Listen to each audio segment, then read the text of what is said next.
The future of at-home care delivery, an executive Q&A about an industry with and without barriers amidst COVID-19. The home is now becoming a primary hub for healthcare. A world where patients no longer step foot in a physician's office is becoming a reality. But what will patients' homes defined broadly from a 5-bedroom house to an apartment with 5 roommates and all in between look like in time as brick-and-mortar care delivery perhaps becomes a thing of the past? To learn more, Dan Schellenberger, partner in Oliver Wyman's Health and Life Sciences practice, spoke with Niyam Gandhi, Chief Population Health Officer and soon-to-be Chief Financial Officer at Mount Sinai Health System. Here's what they had to say. Dan.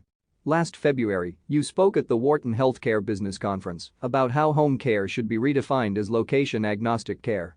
What does care at home really look like? Niyam. Historically, the hub for healthcare was the hospital. This was a build-it-and-they-come sort of thing.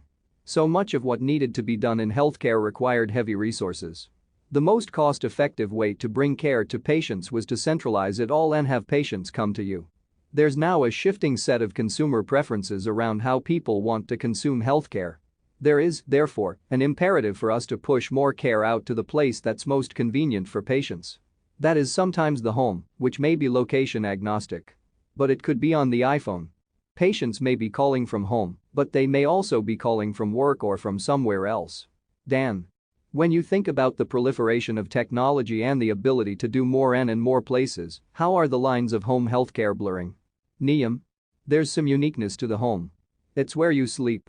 It's where so many contextual factors about you come together. The problem is, we're increasingly not recognizing or acting on the fact that social influencers of health have a big impact on what happens to you. When a patient with congestive heart failure is trying to cut salt out of her diet, you can open the fridge while talking to her on a video app and see a jar of pickle juice. Along these lines, when Mount Sinai does our hospital at home episodes, for example, medication reconciliation is easy because everything's there in the home. We're reconciled before the acute care episode ends. You can't do this in any setting, except for where the person's home is, whether the person perceives their home as a house, an apartment, somewhere under a bridge, or in a homeless shelter. But whatever someone calls their home is somewhat sacred. Dan. What are some roadblocks to greater telehealth and virtual care progress? Niyam. There's enough creativity in the industry now that we can figure out reimbursement models. But doing so takes longer than it ought to because it's against the grain. Home health doesn't need to look the same everywhere. It doesn't need to be about needing global capitation to deliver care in the home. Certainly for home-based primary care, yes, you want a true longitudinal risk arrangement. But otherwise, you just need a construct that allows for payment. Often, a fee-for-service style construct can work.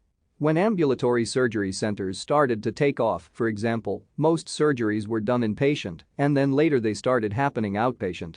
And then people said they needed a new location of service to do this same service. The way you construct a value-based reimbursement model here is you pay less for it. So for whoever is providing the service, revenue goes down, but Dan. Thinking about your backyard at Mount Sinai, with 17 million people or so in the broader metropolitan area, it's a highly diverse population. What cultural ramifications do you run into with home care? For example, what if someone's family members aren't receptive to someone coming into their home? What are some ramifications of examples like that? Niyam Gandhi. Well, if you're in New York City public housing, there are only certain things we can do in the home versus if you're in a home in Westchester County. We normally don't think about care delivery from that standpoint, though. We have very clear definitions of what can be done, including the level of facility at a regulatory level. The gradient between a fifth-floor 350-square-foot walk-up with one bedroom where 4 people live versus a big home in the suburbs means there are certain things we can and can't do. We also find receptivity from the family is interesting.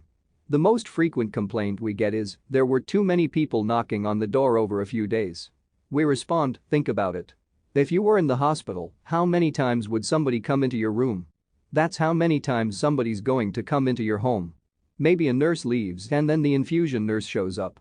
Then they leave and the physical therapist shows up. Then they leave and the person doing portable imaging shows up. That may be considered a lot of people, but that's exactly what would happen in the hospital. Dan. How do you anticipate the workforce evolving to keep up with home care demand? Niyam. Well, we've been talking about certification, training, nurse residency programs, and the like for home hospitalization nurses with our partner for Hospital at Home. We're thinking about things like maybe having a special kind of fellowship component for hospitalists at home, like additional training on how to do hospital-level medicine in the home as part of the residency and fellowship training. I think we're going to start to see new roles emerging, like community health workers. There are now certification programs for them that relate specifically to health coaching in the home. There's a workforce implication there that could be really interesting, where we're not just tapping into that receptivity but tapping into the underlying demand. And then meeting that with a formal way to develop, train, and expand a workforce who leverage the fact that they are in the home.